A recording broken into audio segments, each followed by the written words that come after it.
Good morning बच्चों, मैं आपकी सबा मैम।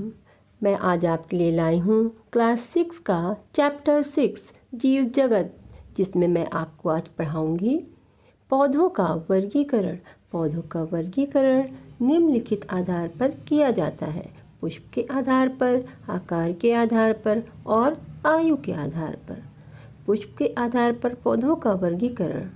पुष्प के आधार पर पौधों को दो भागों में बांटा गया है: पुष्पी पौधे और अपुष्पी पौधे। पुष्पी पौधे, जैसा कि नाम से ही स्पष्ट है कि ऐसे पौधे जिसमें पुष्प लगते हैं। पुष्पी पौधों पर पुष्प और फल लगते हैं। ये पूर्ण विकसित पौधे होते हैं। इनमें जड़, तना तथा पत्तियां स्पष्ट दिखाई देती हैं, जैसे गुलाब, सूरजमुखी, सदाबहार, सरसों का पौधा आदि। अपुष्पी पौधे। अपुष्पी पौधों पर पुष्प कभी नहीं लगते हैं। अधिकतर इनमें जड़, तना तथा पत्ती का अभाव होता है। पुष्प न लगने के कारण फल भी नहीं बनते हैं, जैसे फर्न, कवक, मॉस, शैवाल, क्रोटन। इसी तरह और भी बहुत सारे पौधे।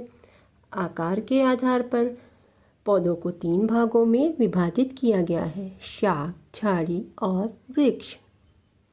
शाख, इनका तना कोमल, पतला तथा कमज़ोर होता है, जैसे मक्का, मटर, पालक।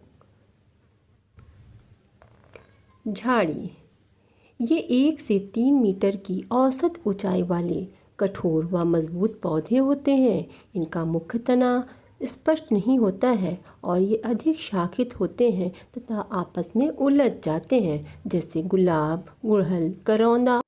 वृक्ष, ये 3 मीटर से अधिक लंबे होते हैं। इनका तना मोटा, काष्ठी, शाखित या अशाखित होता है। तना बेलनाकार या बहुभुजाकार होता है, जैसे नीम, आम, चीड़, नारियल आदि।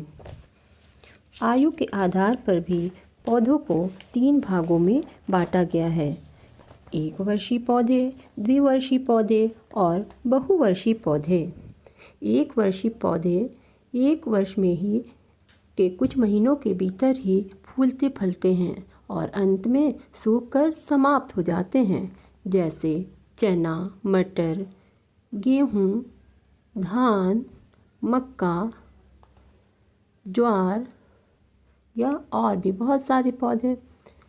द्विवर्षीय पौधे, ये पौधे 2 वर्ष के भीतर ही अपना जीवन चक्र पूरा करते हैं। पहले वर्ष में इनमें जड़, तना तथा पत्तियां विकसित होती हैं और दूसरे वर्ष पुष्प, फल और बीज का निर्माण करके ये नष्ट हो जाते हैं, जैसे केला।